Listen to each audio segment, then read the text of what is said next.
twister, burrito, shawarma. So bahala na tayo kung anong gusto natin tawag dyan. Tawagan na natin siyang tuna and chicken salad wrap. So yun na lang tawag natin sa kanya.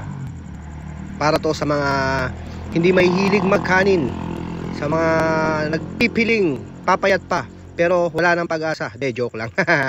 So ito ang midnight snack natin ngayon. So umpisa natin.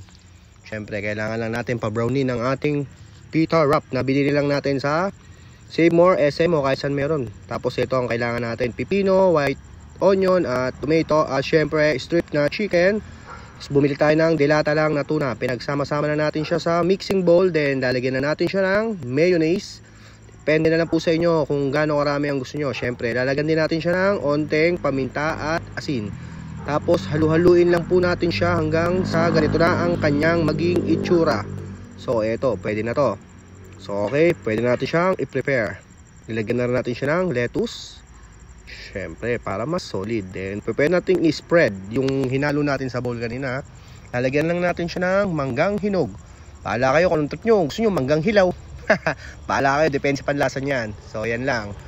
Tapos syempre pwede natin siyang i-rolyo ng ganito. Yan. Okay, pwede na.